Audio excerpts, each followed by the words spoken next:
He was the most powerful man in Rome. Armies obeyed him. The people loved him like a hero, but those closest to him killed him.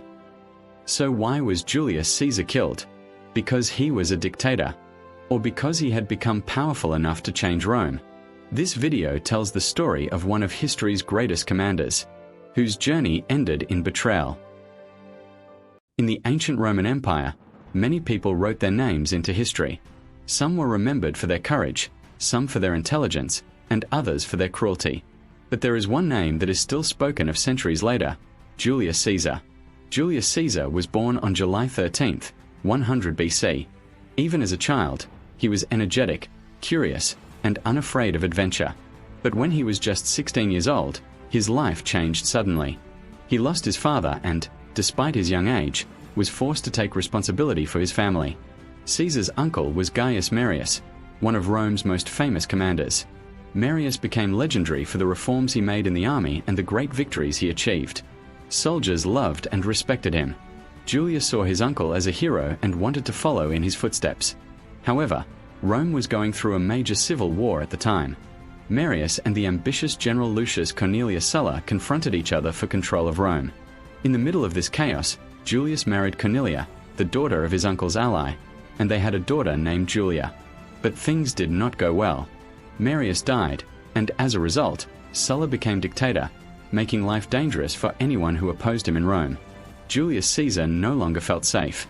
He believed the best way to escape Rome was to join the army. He fought in distant lands, in Anatolia.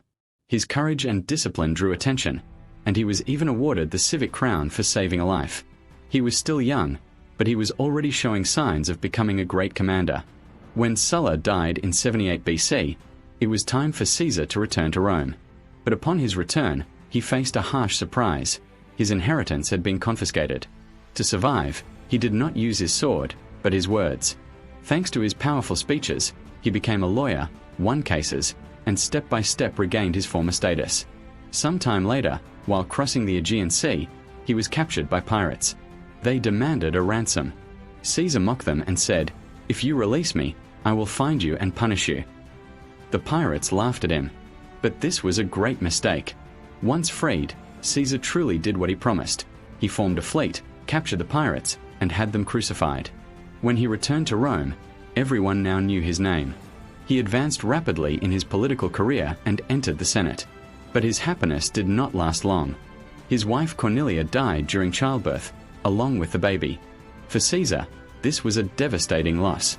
While serving in Spain, one day he saw a statue of Alexander the Great. At that moment, he could not hold back his tears. He was 33 years old and said to himself, "Alexander had conquered the world at this age, and I am still just an ordinary administrator."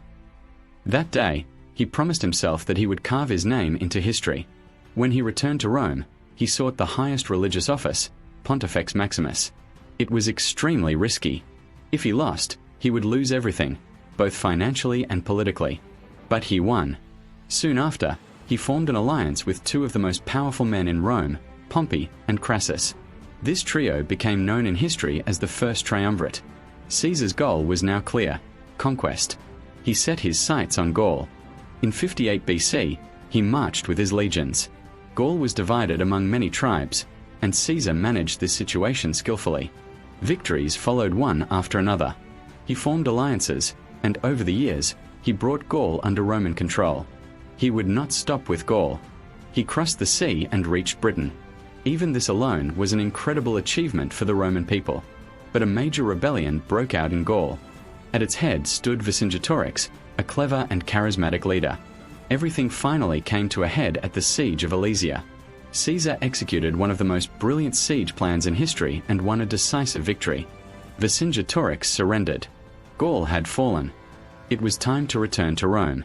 But this time, standing against him was his former ally, Pompey. The Senate demanded that Caesar disband his army.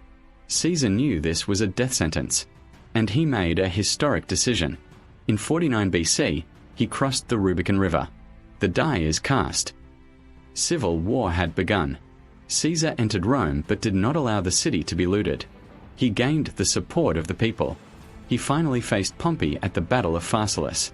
Although Caesar was outnumbered, He won the battle. Pompey fled and was later killed in Egypt. In Egypt, Caesar's path crossed with Cleopatra. A bond formed between them, both political and romantic. Caesar supported Cleopatra and helped place her on the throne of Egypt. This relationship caused great controversy in Rome. Caesar achieved victory after victory. Veni, vidi, vici, he said. I came, I saw, I conquered. But as his power grew, so did his enemies. In 44 BC, he was declared dictator for life. The senators were afraid. They saw him as a king, even as a tyrant. And on March 15th, in the Senate, he was surrounded by those he believed to be his friends. Among them was one of the men he trusted most, Brutus. Julius Caesar was killed with 23 stab wounds. But the story did not end there. The people rose up. Caesar became a legend.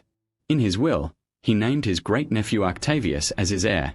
Octavius would later become Augustus, the first emperor of Rome. Julius Caesar died, but his name was carved into history as the name of greatness. If this story moved you, don't forget to like the video and subscribe to discover more hidden stories from history.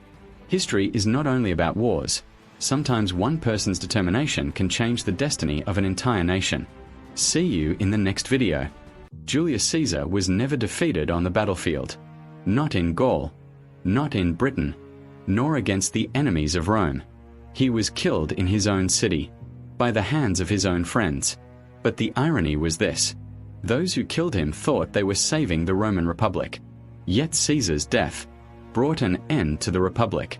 His name ceased to be just a person's name. It became a title. Caesar was no longer just a name, but a symbol of power and authority. And Rome was never the same again.